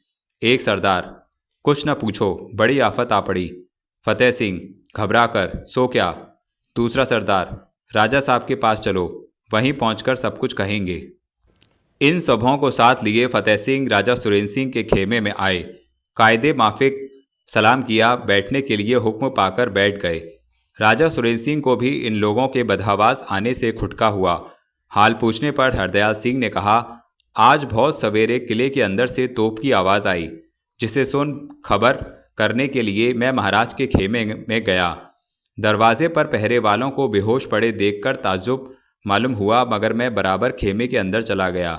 अंदर जाकर देखा तो महाराज का पलंग खाली पाया। देखते ही जी सन्न हो गया। पहरे वालों को देखकर कविवर राज जी ने कहा कि इन लोगों को बेहोशी की दवा दी गई है। तुरंत ही कई जासूस महाराज का पता लगाने के लिए इधर उधर भेजे गए, मगर अभी तक कुछ खबर नहीं मिली। यह हाल सुनकर सुरेंद्र सिंह ने जीत सिंह की तरफ देखा, जो उनके बाईं तरफ बैठे हुए थे। जीत सिंह ने कहा, अगर खाली महाराज गायब हुए होते तो मैं कहता कि कोई अय्यार किसी दूसरी तरकीब से ले गया, मगर जब कई आदमी अभी तक बेहोश पड़े हैं तो विश्वास होता है कि खास महाराज के खाने पीने की चीज़ों में बेहोशी की दवा दी गई। अगर उनका रसोइया आवे तो पूरा पता लग सकता है। सुनते ही राजा सुरेंद्र सिंह ने हुक्म दिया कि महाराज के रसोइये हाजिर किए जाएं। कई चौबदार दौड़े गए। बहुत दूर जाने की ज़रूरत न थी। दोनों लश्करों का पड़ाव साथ ही साथ पड़ा था। चौबदार खबर लेकर बहुत जल्द लौट आए कि रसोइया कोई भी नहीं है। उसी वक्त कई आदमियों ने आकर यह भी खबर दी कि महाराज के रसोइये और खिदमतगार लश्कर के बाहर पाए गए, जिनको डोली पर लादकर लोग यहाँ लिए आते हैं। दीवान जीत सिंह ने कहा, सब डोलियां बाहर रखी जाएं, सिर्फ एक रसोइये की डोली यहाँ लाई जाए। बेहोश रसोइया खेमे के अंदर लाया गया, जिसे जीत सिंह लखलखा सुंगाकर होश में लाए और उसे बेहोश होने का सबब पूछा। जवाब में उसने कहा कि पहर रात गए हम लोगों के पास एक हलवाई खोमचा लिए हुए आया, जो बोलने में बहुत तेज और अपने सौदे की बेहद तारीफ करता था। हम लोगों ने उससे कुछ सौदा खरीद कर खाया। उसी समय सर घूमने लगा। दाम देने की भी सुध न रही। इसके बाद क्या हुआ कुछ मालूम नहीं। यह सुन दीवान जीत सिंह ने कहा, बस सब हाल मालूम हो गया, अब तुम अपने डेरे में जाओ। इसके बाद थोड़ा सा लखलखा देकर उन सरदारों को भी विदा किया और यह भी कह दिया कि इसे सुंघाकर आप उन लोगों को होश में लाइए जो बेहोश पड़े हैं, और दीवान हरदयाल सिंह को कहा कि आप अभी यहाँ बैठिए। सब आदमी विदा कर दिए गए। राजा सुरेंद्र सिंह, जीत सिंह और हरदयाल सिंह रह गए। राजा सुरेंद्र सिंह दीवान जीत सिंह की तरफ देखकर, महाराज के छुड़ाई की कोई फिक्र होनी चाहिए। जीत सिंह, क्या फिक्र की जाए, कोई अय्यार भी यहाँ नहीं है जिससे कुछ काम लिया जाए। तेज सिंह और देवी सिंह कुमार की खोज में गए हैं, अभी तक उनका भी कुछ नहीं पता। राजा, तुम भी कुछ तरकीब करो। जीत सिंह, भला मैं क्या कर सकता हूँ, मद्दत हुई अय्यारी छोड़ दी। जिस रोज़ तेज सिंह को इस फन में होशियार करके सरकार को नज़र किया, उसी दिन सरकार ने अय्यारी करने से ताबेदार की छुट्टी दे दी। अब फिर यह काम लिया जाता है। ताबेदार को यकीन था कि अब जिंदगी भर अय्यारी करने का नौबत नहीं आएगी। इसी ख्याल से अपने पास अय्यारी का बटुआ तक भी नहीं रखता। राजा, तुम्हारा कहना ठीक है, मगर इस वक्त दब जाना या अय्यारी से इनकार करना मुनासिब नहीं, और मुझे यकीन है कि चाहे तुम अय्यारी का बटुआ ना भी रखते हो, मगर उसका कुछ ना कुछ सामान ज़रूर अपने साथ लाए होगे। जीत सिंह मुस्कुराकर, जब सरकार के साथ हैं और इस फन को जानते हैं तो सामान क्यों न रखेंगे, तिस पर सफ़र में। राजा, तब फिर क्या सोचते हो, इस वक्त अपनी पुरानी कारीगरी याद करो और महाराज जयसिंह को छुड़ाओ। जीत सिंह, जो हुक्म। हरदयाल सिंह की तरफ देखकर, आप एक काम कीजिए, इन बातों को जो इस वक्त हुई हैं छिपाए रहिए और फतेह सिंह को ले जाकर शाम होने के बाद लड़ाई छेड़ दीजिए, चाहे जो हो, मगर आज रात भर लड़ाई बंद न होने पावे।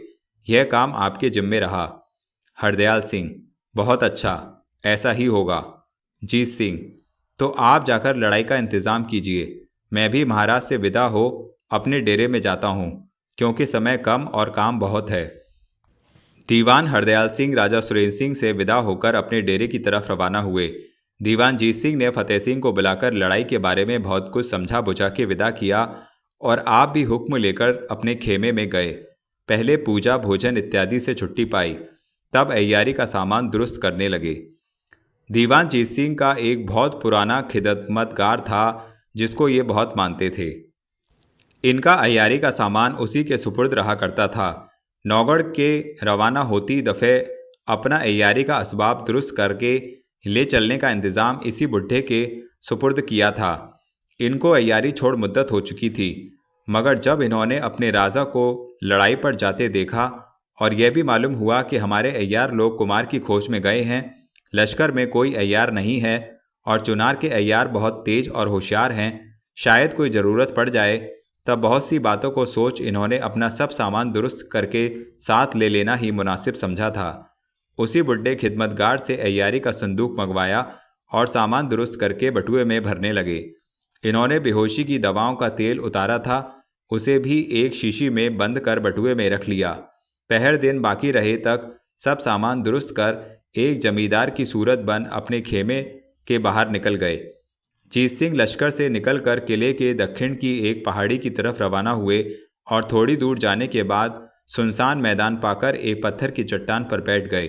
बटुए में से कलम दवात और कागज निकाला और कुछ लिखने लगे, जिसका मतलब यह था, तुम लोगों की चालाकी कुछ काम ना आई और आखिर मैं किले के अंदर घुसी आया।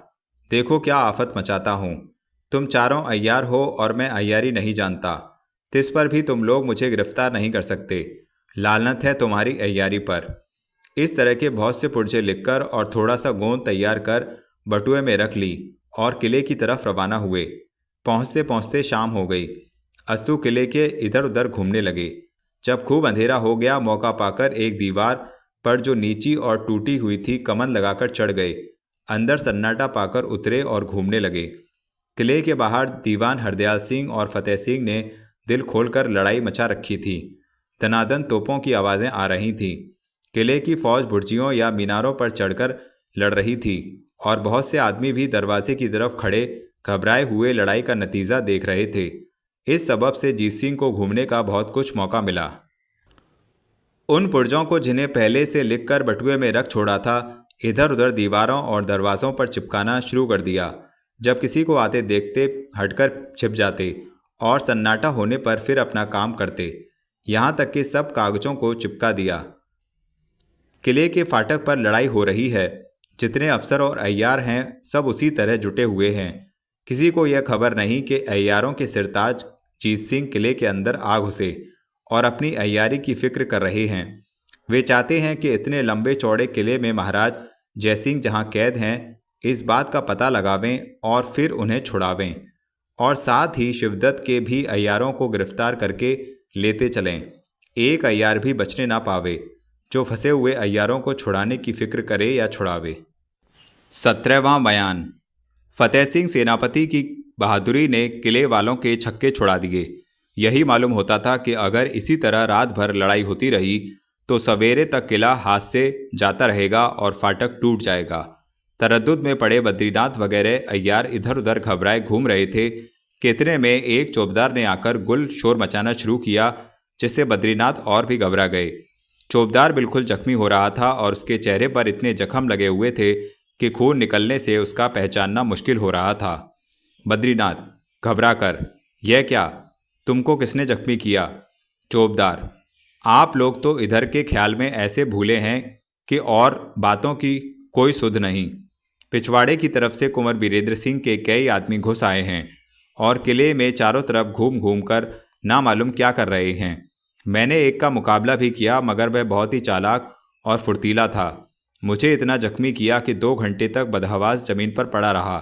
मुश्किल से यहाँ तक खबर देने आया हूँ। आती दफ़े रास्ते में उसे फिर दीवारों पर कागज चिपकाते देखा, मगर खौफ के मारे कुछ न बोला। पन्नालाल, यह बुरी खबर सुनने में आई।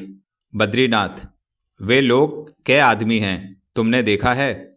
चौबदार, कई आदमी मालूम होते हैं, अगर मुझे एक ही से वास्ता पड़ा था। बद्रीनाथ, तुम उसे पहचान सकते हो? चौबदार, हाँ जरूर पहचान लूँगा, क्योंकि मैंने रोशनी में उसकी सूरत बखूबी देखी है। बद्रीनाथ, मैं उन लोगों को ढूंढने चलता हूँ, तुम साथ चल सकते हो? चौबदार, क्यों ना चलूँगा, मुझे उसने अधमुआ कर डाला था। अब बिना गिरफ्तार कराए कब चैन पड़ता है। बद्रीनाथ, अच्छा चलो। बद्रीनाथ, पन्नालाल, रामनारायण और चुन्नीलाल चारों आदमी अंदर की तरफ चले। साथ साथ जख्मी चौबदार भी रवाना हुआ। जनाने महल के पास पहुंचकर देखा कि एक आदमी जमीन पर बदहवास पड़ा है। एक मशाल थोड़ी दूर पर पड़ी हुई है जो कुछ कुछ जल भी रही है। पास ही तेल की कुप्पी भी नजर पड़ी। मालूम हो गया कि कोई मशालची है। चौबदार ने चौंक कर कहा, देखो देखो, एक और आदमी उसने मारा। यह कहकर मशाल और कुप्पी झपट उठा ली और उसी कुप्पी से मशाल में तेल छोड़ उसके चेहरे के पास ले गया।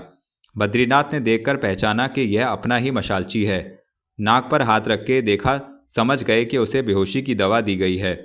चौबदार ने कहा, आप इसे छोड़िए, चलकर पहले उस बदमाश को ढूंढिए। मैं यही मशाल लिए आपके साथ चलता हूँ। कहीं ऐसा ना हो कि वे लोग महाराज जयसिंह को छुड़ाकर ले जाएं। बद्रीनाथ ने कहा, पहले उसी जगह चलना चाहिए जहाँ महाराज जयसिंह कैद हैं। सबों को यही राय हुई और सब सीधे उसी जगह पहुँचे।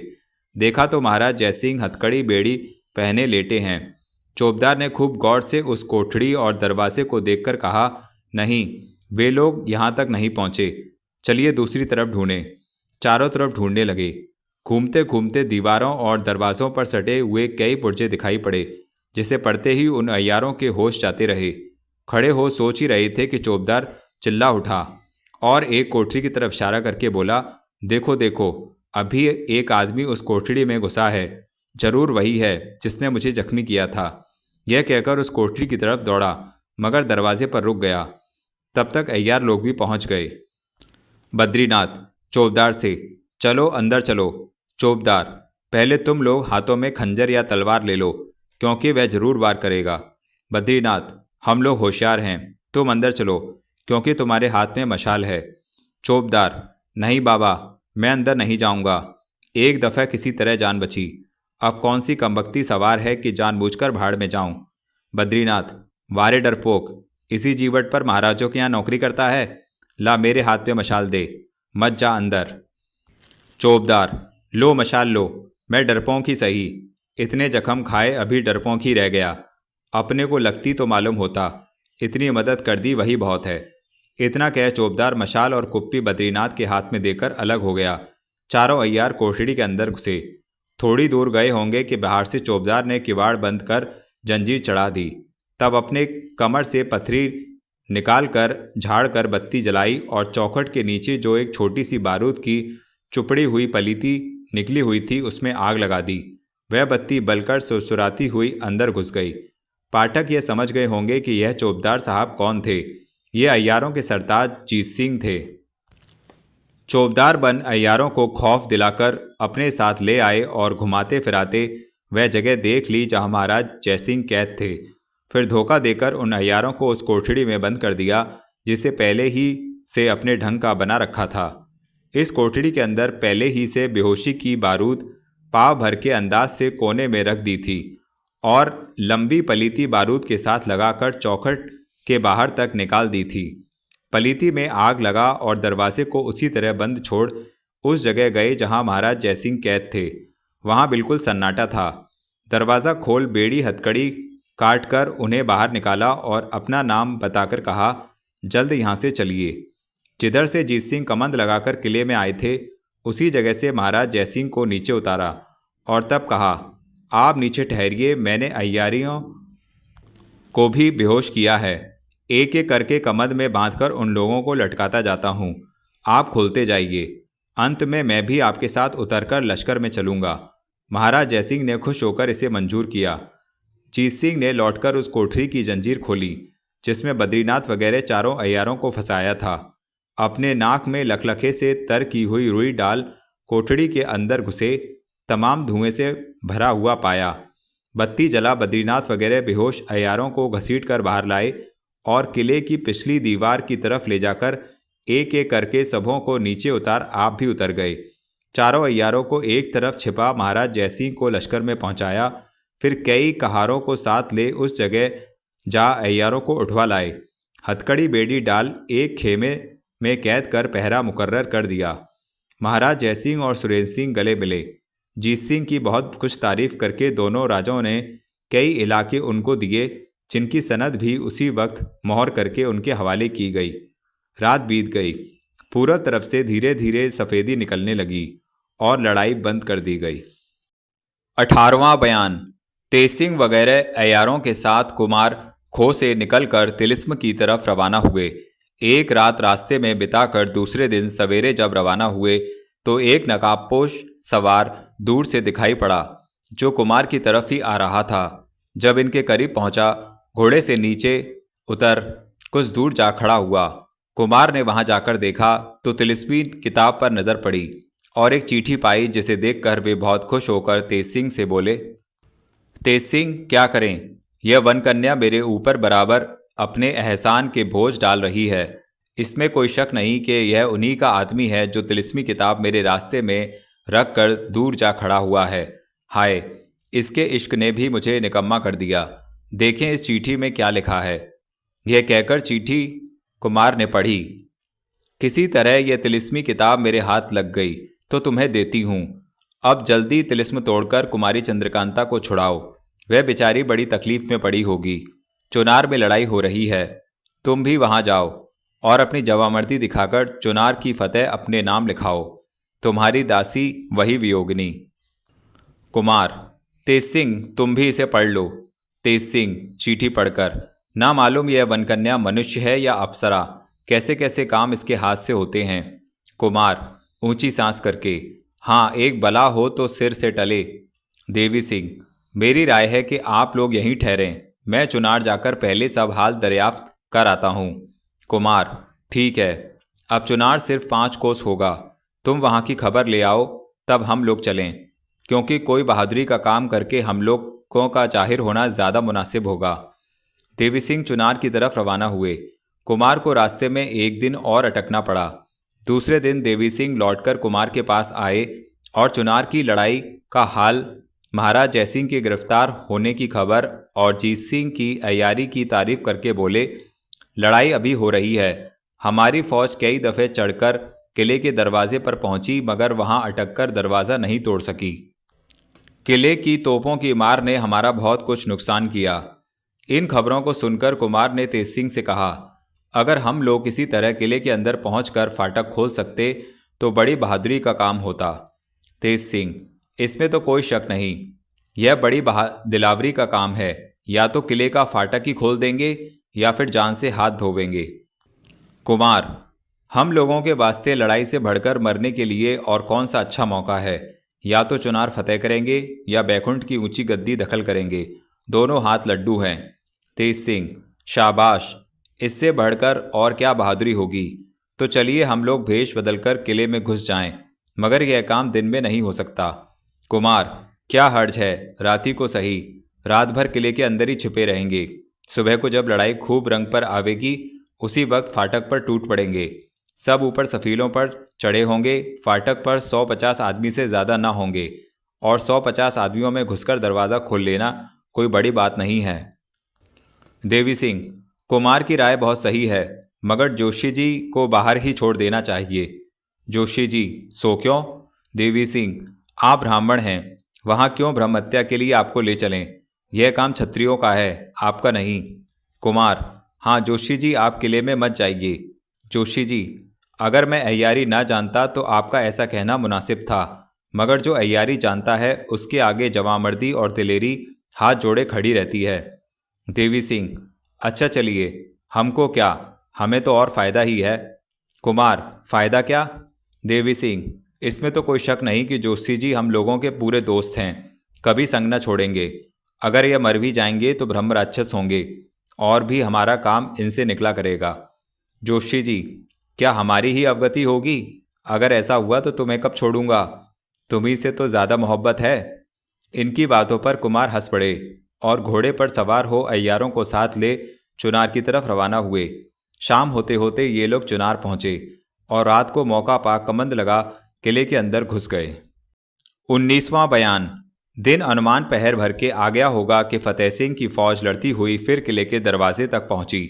शिवदत्त की फौज बुर्जियों पर से गोलों की बौछार मारकर इन लोगों को भगाना ही चाहती थी कि यकायक किले का दरवाज़ा खुल गया और जर्द रंग की 4 झंडियां दिखाई पड़ीं, जिसे राजा सुरेंद्र सिंह, महाराज जयसिंह और उनकी कुल फौज ने दूर से देखा। मारे खुशी के फतेह सिंह अपनी फौज के साथ धड़धड़ा कर फाटक के अंदर घुस गए और बाद इसके धीरे धीरे कुल फौज किले में जा दाखिल हुई। फिर किसी को मुकाबले की ताब ना रही। हाथ बांधे आदमी चारों तरफ दिखाई देने लगे। फतेह सिंह ने बुर्ज पर से महाराज शिवदत्त का सब्ज झंडा गिराकर अपना जर्द झंडा खड़ा कर दिया और अपने हाथ से चोब उठाकर जोर से 3 चोट टंके पर लगाई जो उसी झंडे के नीचे रखा हुआ था। क्रूम धूम फतेह की आवाज़ निकली, जिसके साथ ही किले वालों का जी टूट गया और कुंवर वीरेंद्र सिंह की मोहब्बत दिल में असर कर गई। अपने हाथ से कुमार ने फाटक पर 40 आदमियों के सिर काटे थे, मगर अय्यारों के सहित वे भी बहुत जख्मी हो गए थे। राजा सुरेंद्र सिंह किले के अंदर घुसे ही थे कि कुमार तेज सिंह और देवी सिंह झंडियां लिए चरणों पर गिर पड़े। जोशी जी ने आशीर्वाद दिया, इसके ज़्यादा न ठहर सके। जख्मों के दर्द से चारों बेहोश होकर जमीन पर गिर पड़े और बदन से खून निकलने लगा। जीत सिंह ने पहुंचकर चारों के जख्म पर पट्टी बांधी। चेहरा धुलने से ये चारों पहचाने गए। थोड़ी देर में ये सब होश में आए। राजा सुरेंद्र सिंह अपने प्यारे लड़के को देर तक छाती से लगाए रहे और तीनों अय्यारों पर भी बहुत मेहरबानी की। महाराज जयसिंह कुमार की दिलावरी पर मोहित होकर तारीफ करने लगे। कुमार ने उनके पैरों को भी हाथ लगाया और खुशी खुशी दूसरे लोगों से मिले। चुनार का किला फतेह हो गया। महाराज जयसिंह और सुरेंद्र सिंह दोनों ने मिलकर उसी रोज कुमार को राजगद्दी पर बैठाकर तिलक दे दिया। जश्न शुरू हुआ और मोहताजों को खैरात बंटने लगी। 7 रोज तक जश्न रहा। महाराज शिवदत्त की कुल फौज ने दिलोजान से कुमार की ताबेदारी मंजूर की। हमारा कोई आदमी जनाने महल में नहीं गया, बल्कि वहां इंतजाम करके पहरा मुकर्रर किया गया। कई दिन बाद महाराज जयसिंह और राजा सुरेंद्र सिंह कुंवर वीरेंद्र सिंह को तिलिस्म तोड़ने की ताकीद करके खुशी खुशी विजयगढ़ और नौगढ़ रवाना हुए। उनके जाने के बाद कुंवर वीरेंद्र सिंह अपने अय्यारों और कुछ फौज को साथ ले तिलिस्म की तरफ रवाना हुए। 20वां बयान। तिलिस्म के दरवाजे पर कुंवर वीरेंद्र सिंह का डेरा खड़ा हो गया। खजाना पहले ही निकाल चुके थे। अब कुल 2 टुकड़े तिलिस्म के टूटने को बाकी थे। एक तो वह जिस पर पत्थर का आदमी सोया था, दूसरे अजदहे वाले दरवाजे को तोड़कर वहां पहुंचना जहां कुमारी चंद्रकांता और चपला थीं। तिलिस्मी किताब कुमार के हाथ लग ही चुकी थी। उसके कई पन्ने बाकी रह गए थे। आज उसे बिल्कुल पड़ गए। कुमारी चंद्रकांता के पास पहुंचने तक जो जो काम इनको करने थे सब ध्यान में चढ़ा लिए, मगर उस चबूतरे के तोड़ने की तरकीब किताब में न देखी जिस पर पत्थर का आदमी सोया हुआ था। हाँ, उसके बारे में इतना लिखा था कि वह चबूतरा एक दूसरे तिलिस्म का दरवाज़ा है जो इस तिलिस्म से कहीं बढ़ चढ़ के है, और माल खजाने की तो इंतहा नहीं कि उसमें कितना रखा हुआ है। सिवाय इसके उसके बनाने में कारीगरी भी बहुत ज़्यादा खर्च की गई है। वहाँ की एक एक चीज़ ऐसे ताज्जुब की है कि जिसके देखने से बड़े बड़े दिमाग वालों की अक्ल चकरा जाए। उसके तोड़ने की तरकीब दूसरी ही है। ताली भी उसकी उसी आदमी के कब्जे में है जो उस पर सोया हुआ है। कुमार ने जोशी जी की तरफ देखकर कहा, क्यों जोशी जी, क्या यह चबूतरे वाला तिलिस्म मेरे हाथ से न टूटेगा? जोशी जी, देखा जाएगा, पहले आप कुमारी चंद्रकांता को तो छुड़ाइए। कुमार, अच्छा चलिए, यह काम तो आज ही खत्म हो जाएगा। तीनों अय्यारों को साथ लेकर कुंवर वीरेंद्र सिंह उस तिलिस्म में घुसे। जो कुछ उस तिलिस्मी किताब में लिखा हुआ था खूब ख्याल कर लिया और उसी तरह काम करने लगे। खंडर के अंदर जाकर उस मामूली दरवाजे को खोला जो उस पत्थर वाले चबूतरे के सिरहाने की तरफ था। नीचे उतरकर कोठड़ी में से होते हुए उसी बाग में पहुंचे जहां खजाने और बारादरी के सिंहासन के ऊपर वह पत्थर हाथ लगा था जिसको छूकर चपला बेहोश हो गई थी और जिसके बारे में तिलिस्मी किताब में लिखा हुआ था कि वह एक डिब्बा है और उसके अंदर एक नायाब चीज़ रखी है। चारों आदमी नहर के रास्ते गोता मारकर उसी जगह बाग के उस पार हुए जिस तरह चपला उससे बाहर गई थी, और उसी की तरह पहाड़ी के नीचे वाली नहर के किनारे किनारे चलते हुए उस छोटे दालान में पहुंचे जिसमें वह अजदहा था जिसके मुंह में चपला घुसी थी। एक तरफ दीवार में आदमी के कद के बराबर काला पत्थर जड़ा हुआ था। कुमार ने उस पर जोर से लात मारी। साथ ही वह पत्थर पल्ले की तरह खुल के बगल में हो गया और नीचे उतरने को सीढ़ियां दिखाई पड़ी। मशाल बाल चारों आदमी नीचे उतरे। यहाँ उस अजदहे की बिल्कुल कारीगरी नज़र पड़ी। कई चरखों और पुर्जों के साथ लगी हुई भोजपत्र की बनी मोटी भाथी उसके नीचे थी, जिसको देखने से कुमार समझ गए कि जब अजदहे के सामने वाले पत्थर पर कोई पैर रखता है तो वह बाथी चलने लगती है और इसके हवा की तेजी सामने वाले आदमी को खींचकर अजदहे के मुंह में डाल देती है। बगल में एक खिड़की थी जिसका दरवाज़ा बंद था। सामने ताली रखी हुई थी जिससे ताला खोलकर चारों आदमी उसके अंदर गए। यहाँ से वे लोग छत पर चढ़ गए जहाँ से गली की तरह एक खो दिखाई पड़ी। किताब से यह पहले ही मालूम हो चुका था कि यही खो की सी गली उस दालान में जाने के लिए राह है जहाँ चपला और चंद्रकांता बेबस पड़ी हैं। अब कुमारी चंद्रकांता से मुलाकात होगी, इस ख्याल से कुमार का जी धड़कने लगा। चपला की मोहब्बत ने तेज सिंह के पैर हिला दिए। खुशी खुशी ये लोग आगे बढ़े। कुमार सोचते जाते थे कि आज जैसे निराले में कुमारी चंद्रकांता से मुलाकात होगी वैसे पहले कभी न हुई थी। मैं अपने हाथों से उसके बाल सुलझाऊंगा, अपनी चादर से उसके बदन की गर्द झाड़ूंगा। हाय, बड़ी भारी भूल हो गई कि कोई धोती उसके पहनने के लिए नहीं लाए। किस मुंह से उसके सामने जाऊंगा? वह फटे कपड़ों में कैसी दुखी होगी। मैं उसके लिए कोई कपड़ा नहीं लाया, इसलिए वह जरूर खफा होगी और मुझे खुदगर्ज समझेगी। नहीं नहीं, वह कभी रंज ना होगी। उसको मुझसे बड़ी मोहब्बत है। देखते ही खुश हो जाएगी, कपड़े का कुछ ख्याल ना करेगी। हाँ, खूब याद पड़ा। मैं अपनी चादर अपने कमर में लपेट लूँगा और अपनी धोती उसे पहनाऊँगा। इस वक्त का काम चल जाएगा। चौंक कर, यह क्या? सामने से कई आदमियों के पैर की चाप सुनाई पड़ती है। शायद मेरा आना मालूम करके कुमारी चंद्रकांता और चपला आगे से मिलने को चली आ रही हैं। नहीं नहीं, उनको क्या मालूम कि मैं यहाँ आ पहुँचा। ऐसी ऐसी बातें सोचते विचारते धीरे धीरे कुमार बढ़ रहे थे कि इतने ही में आगे से दो भेड़ियों के लड़ने और घुर्राने की आवाज़ आई, जिसे सुनते ही कुमार के पैर दो दो मन के हो गए। तेज सिंह की तरफ देखकर कुछ कहा ही चाहते थे, मगर मुंह से आवाज़ न निकली। चलते चलते उस दालान में पहुँचे जहाँ नीचे खो के अंदर से कुमारी और चपला को देखा था। पूरी उम्मीद थी कि कुमारी चंद्रकांता और चपला को यहाँ देखेंगे, मगर वे कहीं नजर न आईं। हाँ, जमीन पर पड़ी हुई दो लाशें जरूर दिखाई दीं, जिनमें मांस बहुत कम था। सिर से पैर तक नुची हड्डी दिखाई देती थी। चेहरे किसी के भी दुरुस्त न थे। इस वक्त कुमार की कैसी दशा थी वे ही जानते होंगे। पागलों से की सूरत हो गई, चिल्लाकर रोने लगे और बकने लगे। हाय चंद्रकांता, तुझे कौन ले गया? नहीं ले गया, नहीं बल्कि मार गया। जरूर उन्हीं भेड़ियों ने तुझे मुझसे जुदा किया, जिनकी आवाज़ यहाँ पहुँचने से पहले मैंने सुनी थी। हाय, वह भेड़िया बड़ा ही बेवकूफ़ था जो उसने तेरे खाने में जल्दी की। उसके लिए तो मैं पहुँच ही गया था। मेरा खून पीकर वह बहुत ही खुश होता, क्योंकि उसमें मोहब्बत की मिठास भरी हुई है। तेरे में क्या बचा था? सूख के पहले ही कांटा हो रही थी। मगर क्या सचमुच तुझे भेड़िया खा गया या मैं भूलता हूँ? क्या यह कोई दूसरी जगह तो नहीं है? नहीं नहीं, वह सामने दुष्ट शिवदत्त बैठा है। हाय, अब मैं जीकर क्या करूँगा? मेरी जिंदगी किस काम आवेगी?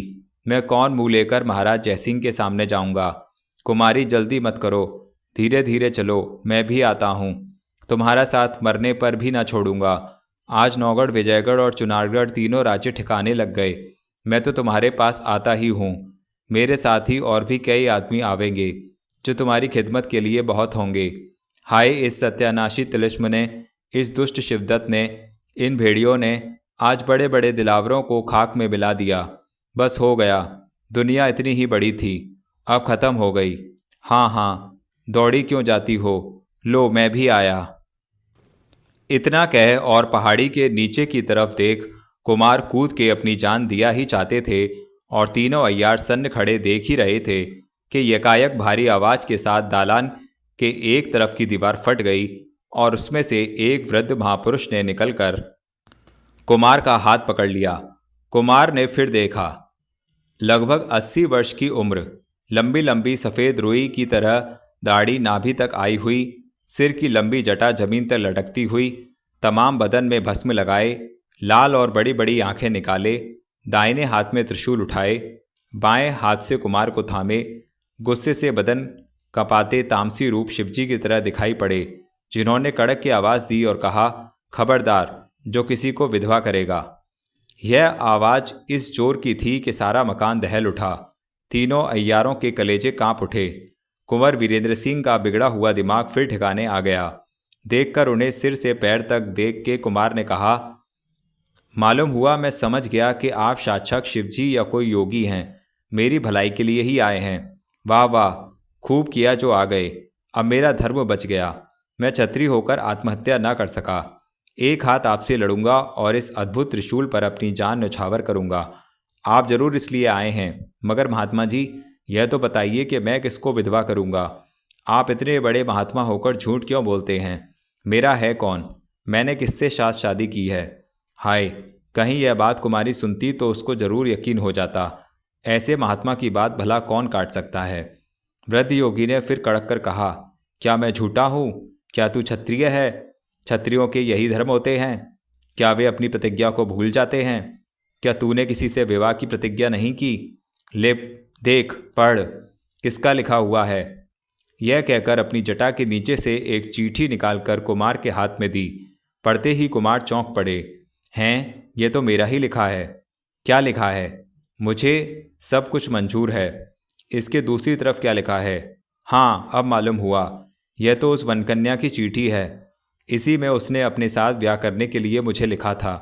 उसी के जवाब में मैंने उसकी बात कबूल की थी। मगर यह चिट्ठी इनके हाथ कैसे लगी? वनकन्या से इनका क्या वास्ता? कुछ ठहरकर कुमार ने पूछा, क्या इस वनकन्या को आप जानते हैं? इसके जवाब में फिर कड़क के वृद्ध योगी बोले, अभी तक जानने को कहता है, क्या उसे तेरे सामने कर दूं? इतना कहकर एक लात जमीन पर मारी। जमीन फट गई और उसमें से वनकन्या ने निकलकर कुमार का पांव पकड़ लिया। तो मित्रों, इस प्रकार चंद्रकांता की कहानी का 6वां भाग हमारे चैनल पर समाप्त हुआ और इसी के साथ समाप्त हुआ चंद्रकांता पुस्तक का 3रा भाग, क्योंकि हमने आपको बताया था कि चंद्रकांता पुस्तक के 4 भाग थे। आशा करता हूँ आपको यह कहानी अवश्य पसंद आ रही होगी। तो यदि आपने चैनल सब्सक्राइब नहीं किया है तो चैनल को सब्सक्राइब कर लें। हमारे चैनल पर सुनिए गुलशन नंदा जी के प्रसिद्ध उपन्यास, गोपाल राम गहमरी के उपन्यास, रानू राजवंश आदि के उपन्यास, चाचा चौधरी की कॉमिक्स।